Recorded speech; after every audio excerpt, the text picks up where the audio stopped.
A little bit, okay? Yeah, okay, I'll try to raise my voice. If you have problems, please let me know. Unmute yourself, tell me you're not hearing me, or that it's too loud or whatever. And welcome everyone. As I was saying, the technical difficulties that we are experiencing now with our computers is very much of the theme of sort of Erev Rosh Hashanah as we approach Rosh Hashanah. We've been, through this period of Elul, working on some essential skills for the process of renewal on Rosh Hashanah, for the new year, Yom Kippur, issues of having a clear sense of the presence of Hashem, of God in our lives, having an understanding of the way in which we get trapped in narrative. Don't even bother. We get trapped in our narratives and how to reinterpret our narratives to loosen things up a bit. Speaking of that, Zoom, try to get that. We're still having technical difficulties here. You lost it, you jumped. No, sorry. Okay. Yeah, we're jumping around on the computers. Can you still hear me? Right? Yes. Yes. Yes. Good. All right. Thank you, Jay. So then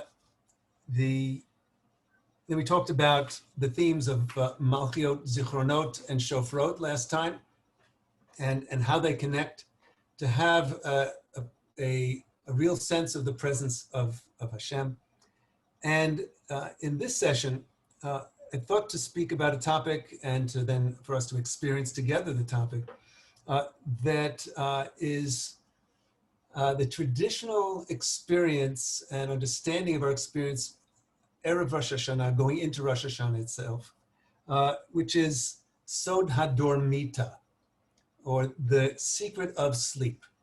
We'll see how this connects to our meditation practice in a very direct way.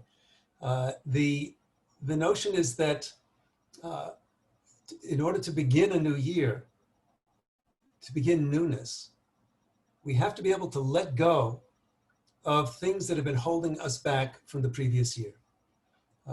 We're in a process of tshuva, so this letting go has to be done responsibly. But how do we let go? How do we welcome newness into our lives, into our consciousness and our experience? That's the challenge that we'll be looking into. So now I need to screen share, and let me see if I can get that done effectively.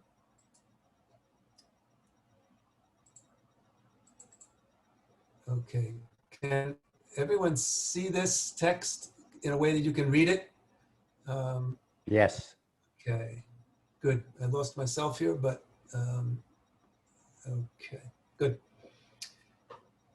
It's large enough, big enough to read? Yes, everyone, because I can't adjust this to, let me see if I can get a little bit bigger for everyone. That's not so good. It's too big. Sorry, again, I'm on a computer I'm not familiar with. But we'll just have to make do with this. I hope it's readable.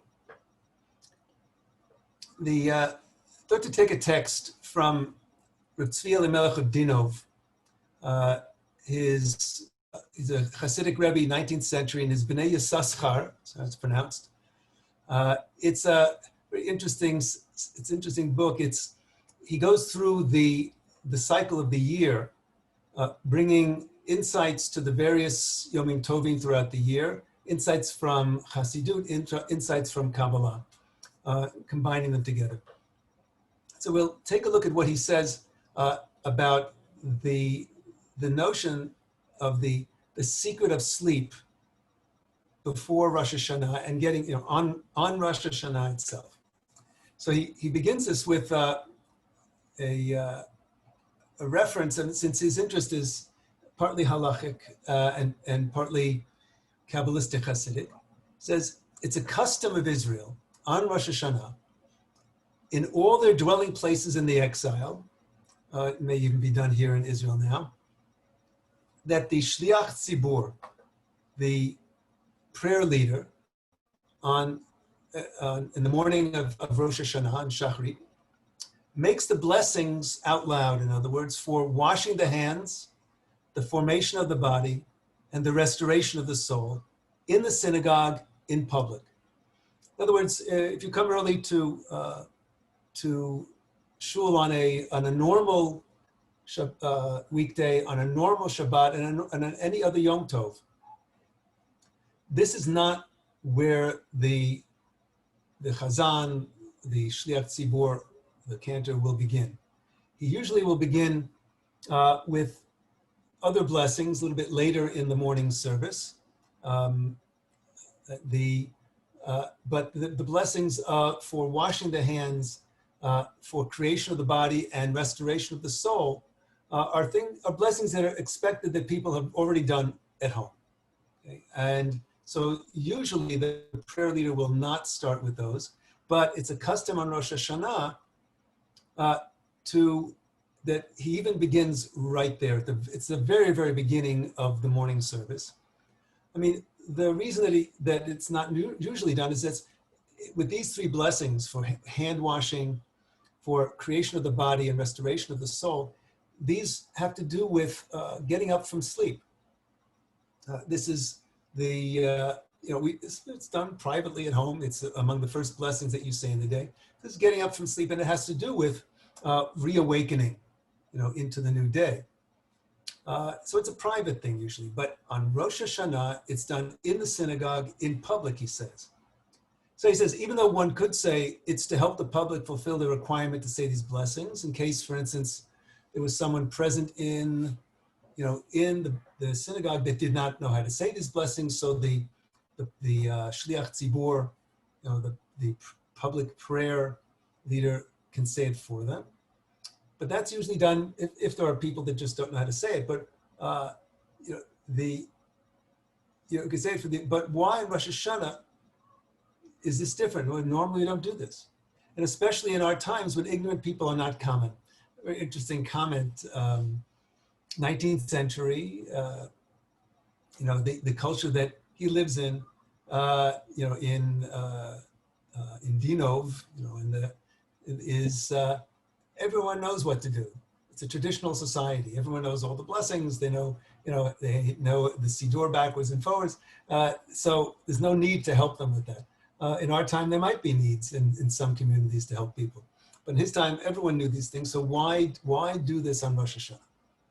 So he gives a very interesting answer. It's possible to consider that the blessings for washing the hands, bodily health, and restoration of the soul were established because after sleep, a person becomes a new creature.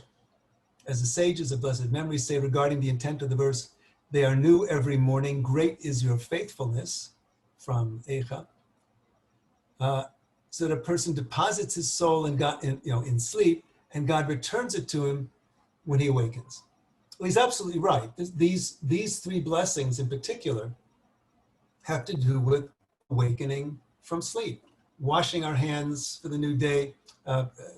There's a halachic understanding that we're removing whatever negative spirit remains from the state of sleep, coming into awakeness.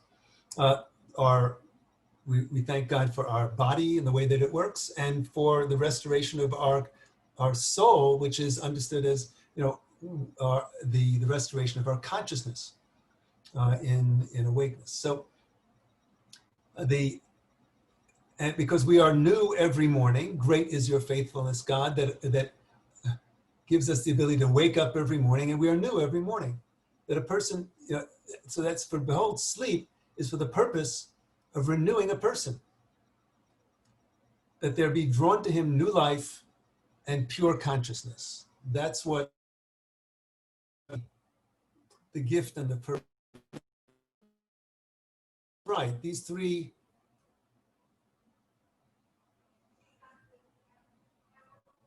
I just lost the microphone here. Why did that happen? We also lost sight of you. Yeah, we can see the text on the We can screen. hear you, Rabbi Sendor, but we lost your face, and we have your screen share.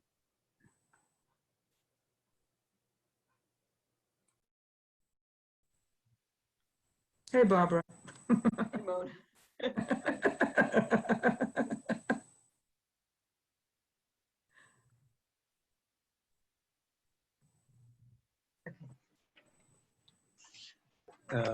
Am I, no, am Oh, I? now you're back. Yes. Can you guys see me? Yes. Here, yes. Okay, sorry for this. This is quite extraordinary. No, it's fine, and you sound good. You Sound all right? All right, suntan. this is going to be still a little choppy, but the text itself will explain why in just a little bit. So the notion is that in sleep we are renewed.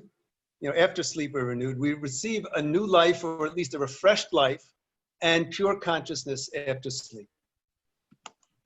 So now, to put this together with why on Rosh Hashanah, on the morning of Rosh Hashanah, these blessings are said, which is unusual. He says the holy Rabbi Pinchas of Koretz, of blessed memory, said that for all creatures there is sleep. Every one of God's creatures has sleep in some way. He says even water sleeps, and if it didn't sleep, it would spoil.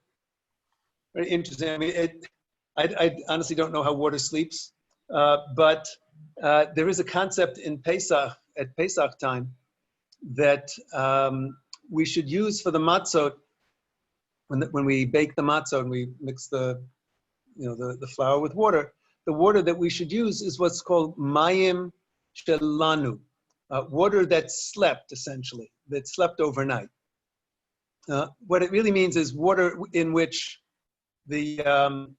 which has sat for a while, so that the air has gone out of it to some extent, so it's a little less bubbly, and it won't create chametz as quickly with the flour. And that's fine. Just leave it at that, please.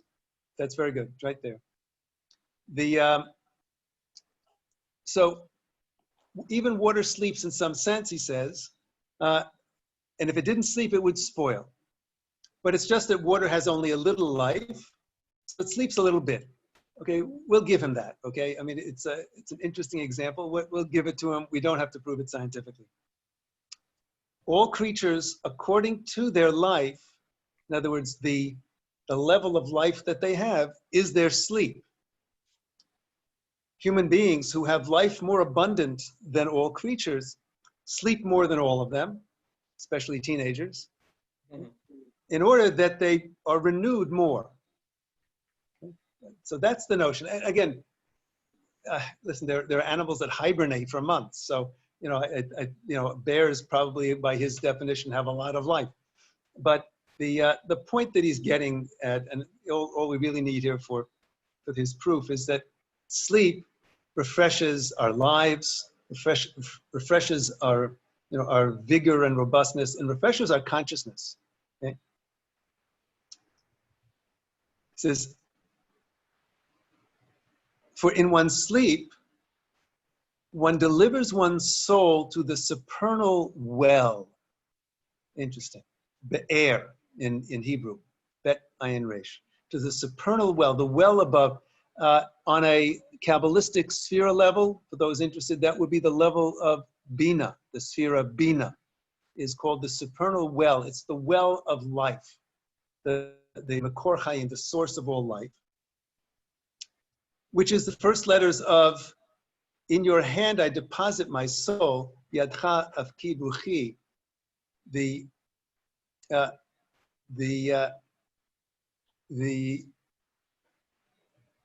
which is, the first letters of that, if you can see that, is Bet, Aleph, Resh, the first letters of those three words in Hebrew, Biyadcha, Afkid, Ruchi, Bet, Ayin, Resh. Well, again, this is one of these hermeneutical games that the rabbis like to play. But what he's getting at here is that in the process of going to sleep, where we give our consciousness over to God, and we'll talk more about that in a moment, the notion is that we enter a kind of well, like a well of water, a source that refreshes us. It's the source of we go back into the source of our consciousness in that state of unconsciousness that refreshes us, out of which we come again in the morning. So it says, in one's sleep, one delivers one's soul to the supernal well, according to the secret, new every morning. Chadashim labakarim, Rabba emunatecha.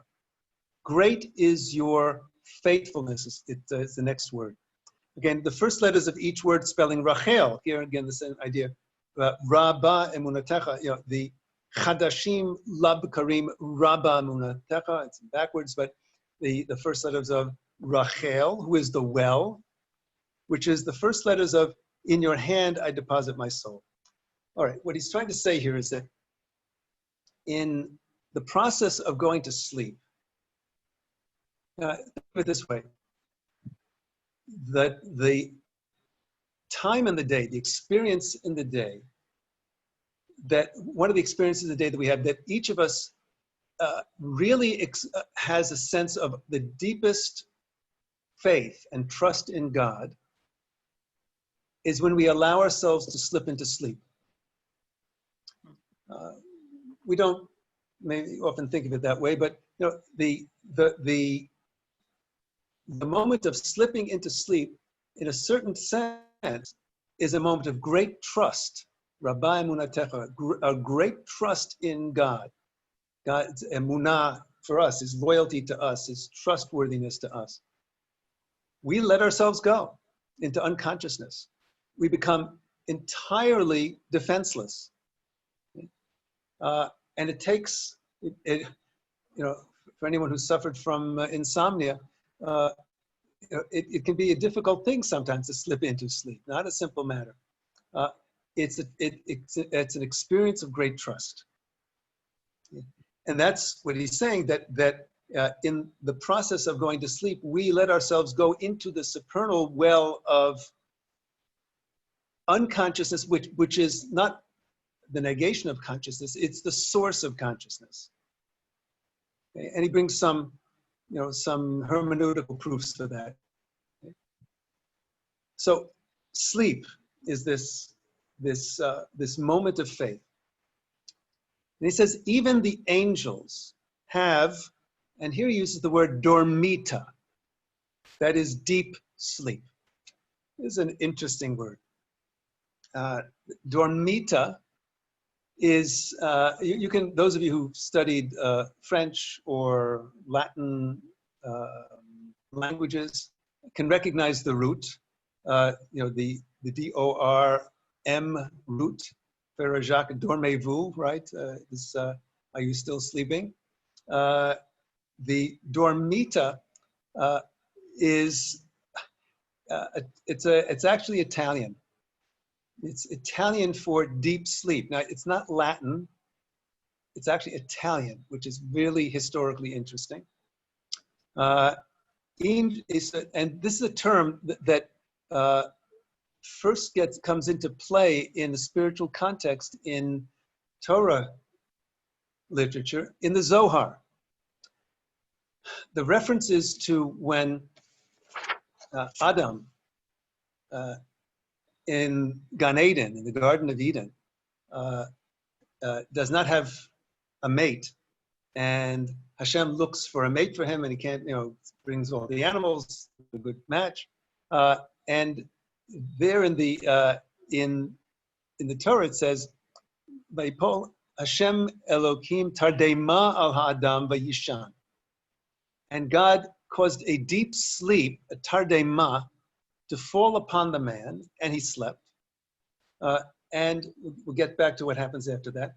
The term that's used in the Zohar's commentary on this verse is for deep sleep. It's not just any kind of sleep. Tardema is a very deep sleep. I mean, there's going to be an operation performed here. Deep anesthesia. A deep sleep, a tardema, is translated by the Zohar into an Italian word, dormita. And that's the word that's used. So even the angels have dormita, this deep sleep, it says. And I'm going to skip the parentheses for a moment and come back to it in a moment. Therefore, the angels are excited on Rosh Hashanah. according to the secret of Dormita. So even the angels have a time of sleep, and that's actually mentioned in the Heichalot mystical literature. Angels do have a time of sleep. They go into they dissolve into a river of consciousness in heaven, and then they reemerge, every morning, so to speak. So angels also have a time of sleep, and therefore on Rosh Hashanah, we'll see what's going on Rosh Hashanah. They're excited. They have reawakened to this new day. Now the parentheses is very interesting here. This is not. He's been quoting Rabbi Pinchas of Koretz up to this point, pretty closely, almost word for word. And then this is Rav Tzvi Elimelech of Dinov himself, the Bnei Yissaschar, with his very insightful comment. It seems to me that in Gematria, awake, it is awake. In other words, air. Dormita, deep sleep, is in Gematria. If you add up the letters of Daled, Vav, Resh, Mem, Yud, Tet, Aleph, it comes out to air, which is 270, okay, which is awake. And he quotes the verse very, very appropriately from Song of Songs, Ani yeshena v'libi air. I sleep, but my heart is awake. It's a very beautiful and very poignant passage in Shir Hashirim, in Song of Songs. Here, Rav Tzvi Elimelech is saying something really quite extraordinary. The state of deepest sleep that's being referred to here, Dormita, which, as we'll see, is the sleep of Erev Rosh Hashanah and the night of Rosh Hashanah, this deepest sleep, is actually a state of deep awakeness, deep awareness. It's not sleep in the physiological sense. It's a different type of sleep, which we will try to experience. Which is actually ultimate awakeness. It's an extraordinary comment on his part, very perceptive. So he says, therefore Rosh Hashanah is in the middle of the year. Okay, it's the 7th month. Okay, it's not at the beginning. The year is counted from Pesach. That's the beginning of the year. Rosh Hashanah is in the middle of the year, the midpoint of the souls and the worlds. A reference here to Sefer Yetzirah, which divides all of reality into 3 dimensions: space, the worlds; time, the year; and consciousness, souls. Okay, and Rosh Hashanah is the middle of everything, the middle of the year and time. It's the middle of the worlds, and it's the middle. It's the very essence of consciousness itself. According to the secret of hard judgment and soft judgment, Gevurah and Malchut, technical, the Gevurah is the midpoint of all the Sfirot, okay, and from Keter to Malchut, and Malchut is on the middle line of all the Sfirot, and these are the 2 Sfirot of judgment that are associated with Rosh Hashanah: Gevurah on the first day and Malchut on the second day. So he says, and this now is the point that we're looking for. The advice that is given to a person on Rosh Hashanah is to be in the state of dormita, of deep sleep, to renew himself. But it's not physiological sleep. That it means that he diminish himself as much as possible until he is considered as nothing. Ayin. Nothing. According to the secret of small consciousness, mochin dekatnut, which is the secret of in the hidden in the throne. What it means, the verse that's in Psalms for Rosh Hashanah is, it speaks of Rosh Hashanah is Bakese Liom Chagenu, in the hidden time of our festival, the one festival of the year that is in the hidden time, when the moon is, the new moon.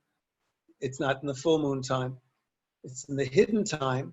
The Kesek Kaf Samachet is the hidden time, which is also kisei, the throne, which is Malchut. So Rosh Hashanah is hidden in the throne of Malchut, which is judgment.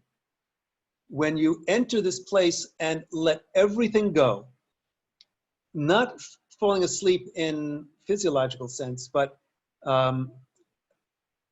entering the state of total emptiness, total openness of consciousness.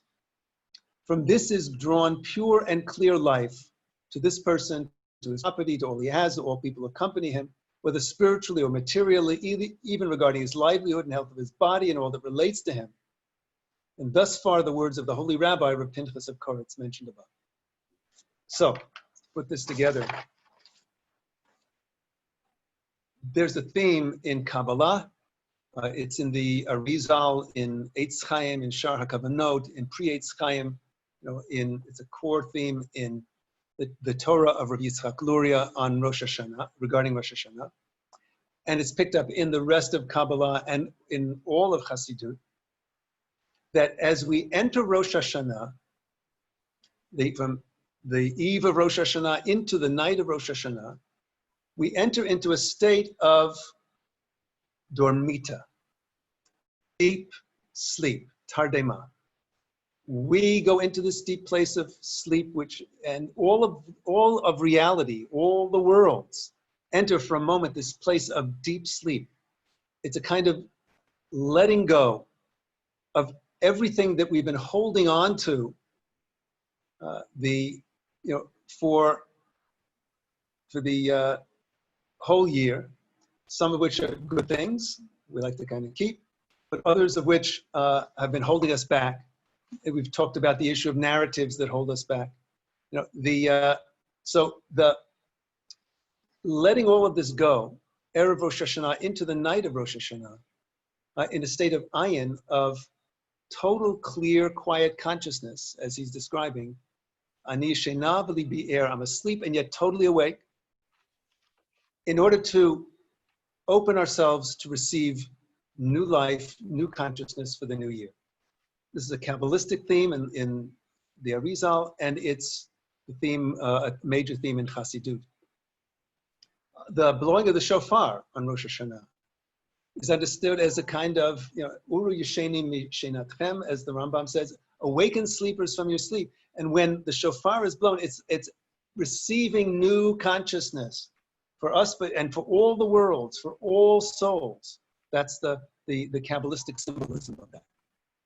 So what he's describing here then is the deep approach to the new year is to allow ourselves to become new, is a deep, deep letting go of all the structures that we've been holding on to, some of them that have become a little overly stiff, all of the things that really are not necessary, but we have held on to them as supports for our lives.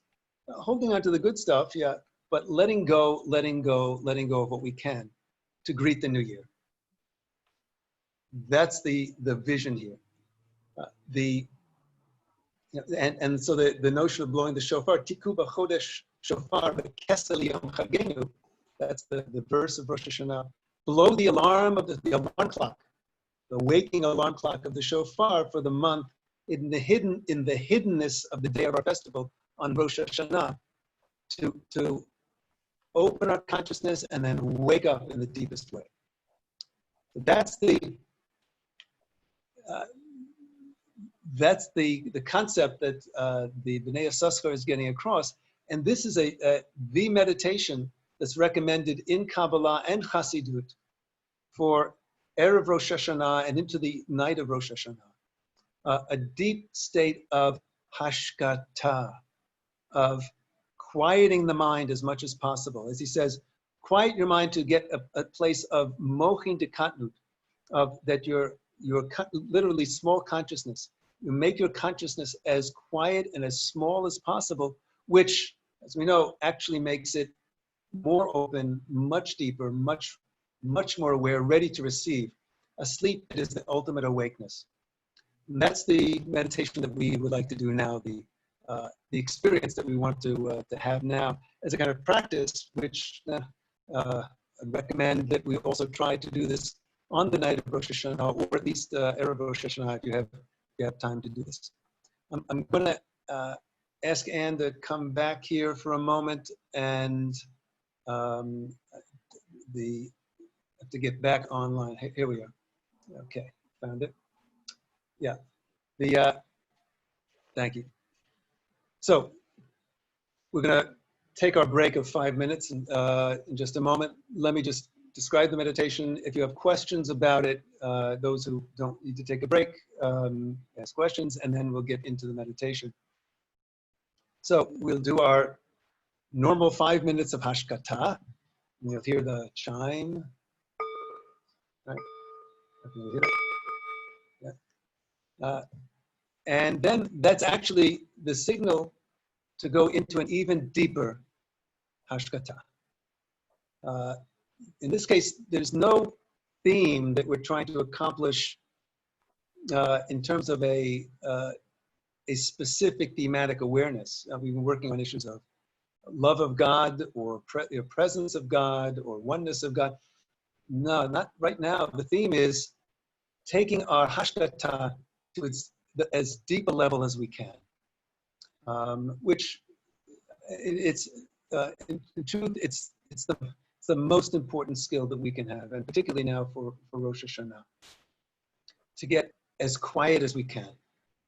In this case, yes, to be aware of everything that's happening in us, heartbeat, breathing, all the sensations, everything that's happening around us. When thoughts come, in this case, we really want to work on releasing those thoughts, backing off of them, letting all thoughts and thought structures go to a state in which we're not interpreting anything. We're letting all verbalization quiet down, all thinking quiet down. If you find yourselves with thoughts, back off of it, just let it go. Be aware, you can be aware that you're thinking, but don't follow those thoughts. And give ourselves time here to really quiet down and feel just pure reality, pure consciousness, open to reality and whatever comes. It's this state of mind that we're going to be working on even more in the coming year, and then with additional, with help on that and additional exercises. But we really need to get to this state of pure quietness as much as possible. The deeper we can get, in truth, the more awake we become. Okay, and then at the end, the chime again is our typical way. Okay, it's a very simple, straightforward, and yet very challenging meditation, as we'll see. It is the traditional meditation practice for Erev Rosh Hashanah in Chassidut and in Kabbalah, mentioned in the Ari and all of all of this Sfarim. Okay, we'll take our 5-minute break right now, and those who would like to hang around and ask questions, I'm available. Okay, you can unmute yourself if you wish. Hi, thank you so much. It's a very beautiful teaching, and Shana Tova to everyone. Shana Tova, Shoshana. I was reading about the month of Tishrei and that Kabbalistic interpretation of the month of Tishrei, and that it was formed by the letter Lamed, and which is the middle letter of the alphabet. Right. Yeah. Right. So I thought that was very cool, and that the Hebrew root of Tishrei actually means to release. And yes. To let go. And then on the first of Tishrei, they say that's when Yosef was released from prison. Exactly. Exactly. So you're right on target. So elegant. Did someone not hear? What's that? Someone is not hearing? I don't know. But that's very beautifully said, Shoshana. And that's exactly right. Tishrei is a letting go. And the way in which renewal happens is by letting go of things we're holding on to that we don't need to, and welcoming the new. That's what it's about. Great, beautifully said. And the Lamed, the letter Lamed, it's the middle letter. It's also what's called the Migdal HaPorech Ba'avir, the tower that flies in the air. It's a tower. It's a tower that flies in the air. In other words, it's not grounded on anything. It's in a totally ungrounded state, which is the ultimate free state. Okay, beautifully said. Thank you. Thank you. I see Chaya has, Yeah, I have a question, Rabbi. Can you hear me? yes. Hi. The question is, when we're letting go of the thoughts in the meditation, sometimes I struggle with awareness of self. So in other words, I'm not really thinking anything, I'm not verbalizing anything, and then I remember that I'm myself in a verbal way. Yes, I mean, and that's quite natural. I mean, it takes some time and some practice to get comfortable with being in a sort of an indeterminate state. We're not comfortable with that. We do many things as mental habits to kind of reassure ourselves that we're here. A lot of our thinking is no matter what the thoughts and what the contents of the thoughts are, a lot of thinking is me just saying, I'm here, I'm here, I'm here. And when we get into a really quiet state that's nonverbal, we can get sometimes a little bit anxious about that if it's new to us. And so we'll want to reaffirm ourselves and, kind of, oh, here I am, I'm here. That's okay. It takes a while to be comfortable with that indeterminate state, and you can't force it. And if you do find yourself getting a little anxious in a state of non-thinking, so let yourself think a little bit, sort of reorient yourself. It's okay, but try to spend a little further and further, longer and longer stretches of being in that indeterminate and yet totally aware state. Okay, it's not a simple thing, Chaya. It's important that you raise that question. We have to trust our feelings. If we find ourselves feeling a little anxious with any meditation, back off. Do what comes naturally. Let the thoughts flow a little bit. Get back into a rhythm that you're comfortable with, and then, without pushing and without stretching too far, try again to quiet down. Thank you, Rabbi. Yours is up also. Thank you, sir. Okay. Thank you, Chaya. Barbara, did you have a question about the meditation? Barbara Holtz? Oh, you have to. No, it's related to the chat, but it's also, we can discuss it at the end of the meditation. Okay, yeah, let's do that. That's great. I think we're ready to, oh yeah, a question? Sorry, I have a quick question about the Elena. Yeah.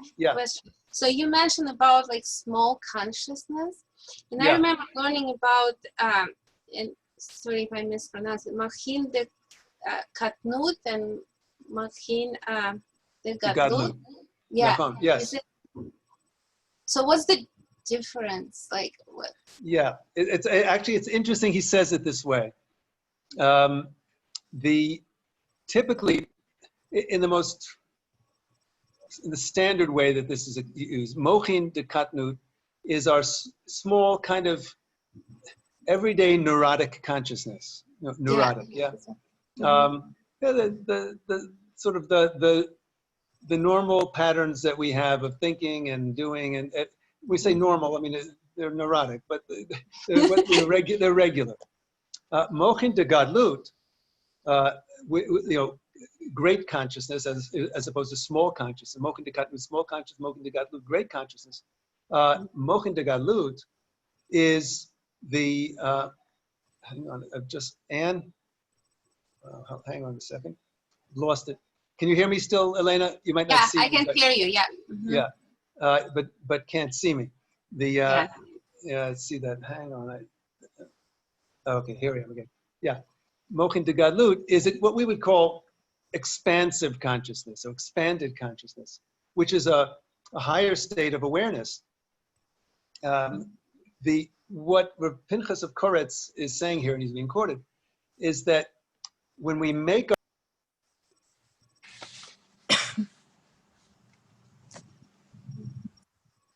You're Rabbi, muted. you Muted, just, Rabbi. Rabbi, you muted Yeah. yourself, yeah. and whatever you're doing, it's messing up your computer here.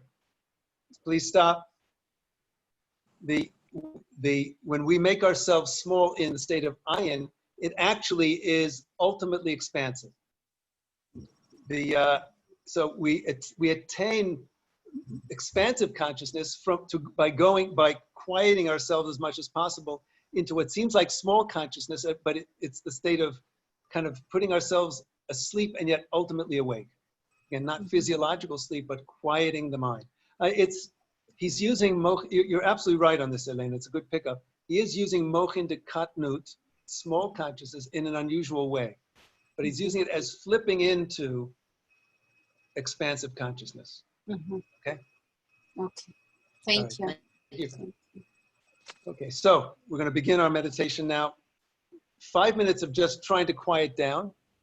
You'll hear the bell to start with, and 5 minutes of quieting down. After 5 minutes, you'll hear the chime again. I'm not going to say anything. This is just to get even more quiet, to really let ourselves go deeply, deeply into nonverbal, total awareness, quiet all thinking down, try to stabilize our attention as much as possible. Use your heart consciousness here too. This should be a state really that's very enjoyable, almost blissful when you really get it. Totally relaxing. Just really letting all stress and all anxiety go. It's a very, very beautiful state. And we'll be in that state for about 10 to 12 minutes. And then you'll hear the gong, at the end again. Okay? So here we go into the state of what's called dormita, this deep sleep, which is ultimate awakeness. Be'ezrat Hashem.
the question that Chaya raised before, it's a very interesting question.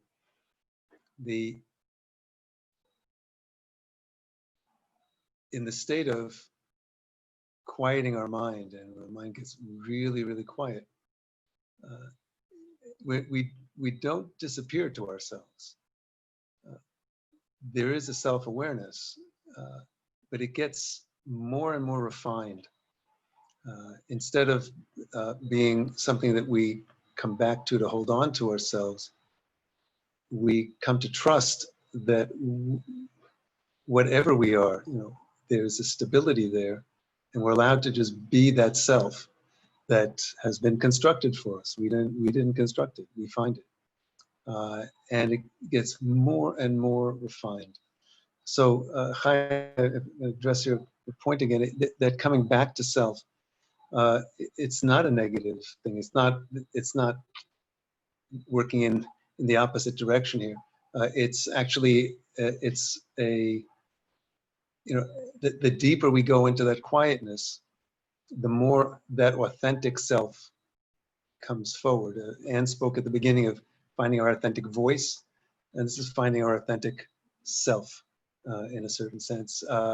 Not one we cling to, but one that's there underneath all the time.